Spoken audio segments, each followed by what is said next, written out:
Je suis Alocène Silla, juriste de formation, gestionnaire des ressources humaines, président de l'Association des professionnels des ressources humaines de Côte d'Ivoire, APERACI. J'ai décidé de partager avec la communauté RH une notion qui me paraît très importante, qui participe à la politique de changement, c'est la zone de confort.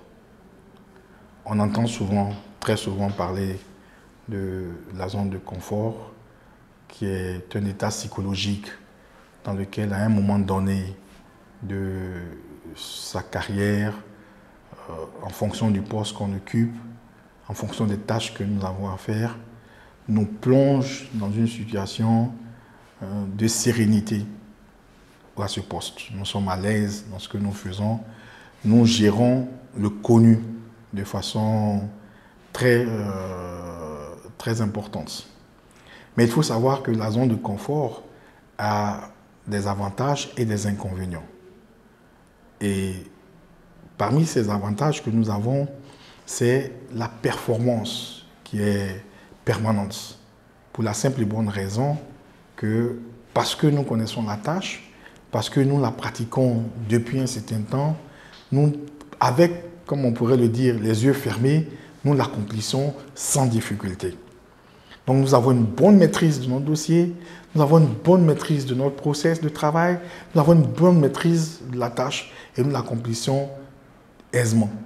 Ensuite, nous avons une absence de fatigue qui répond justement du fait que c'est une pratique au quotidien, ça devient une habitude et donc nous réalisons sans même faire attention les tâches qui nous sont confiées. Nous les connaissons, nous savons ce que nous avons à faire le matin, nous savons ce que nous avons à faire l'après-midi, nous savons ce que nous avons à faire exactement quand nous prenons fonction, quand nous montons sur notre métier. Mais il y a des inconvénients dans la mise en place donc, de la zone de confort chez le salarié. Le premier inconvénient, c'est l'absence de vigilance, la baisse de vigilance. Parce que simplement, nous avons l'habitude de faire, nous ne faisons plus attention à un certain nombre de choses.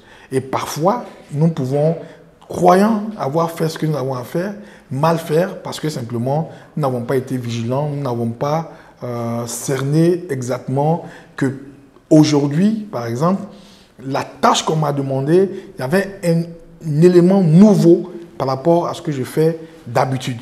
Et donc, ça peut créer donc, des difficultés pour le salarié qui se trouve dans une zone de confort. Ensuite, nous avons plus ou moins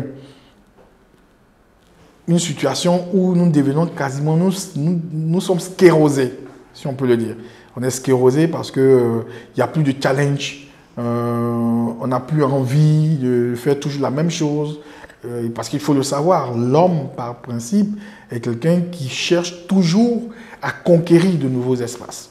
Donc, si nous n'avons plus le challenge, la conquête de nouveaux espaces, nous devenons quasiment sclérosés et nous faisons, je dirais, machinalement ce que nous avons à faire sans vraiment y prêter attention, sans vraiment y mettre du dynamisme, sans vraiment faire ce que nous devons faire avec suffisamment d'entrain. Et la conséquence de cela, c'est que parfois, on perd en performance. On perd en performance et ça peut donc nous créer des problèmes vis-à-vis de nos responsables. Parce que simplement, nous ne progressons pas. Si nous ne progressons pas, nous perdons en performance. Si nous perdons en performance, nous perdons en qualité. Si nous perdons en qualité, nous risquons d'être dépassés par d'autres qui arrivent derrière et qui sont beaucoup plus ambitieux, beaucoup plus entraînants par rapport aux objectifs qui leur sont fixés.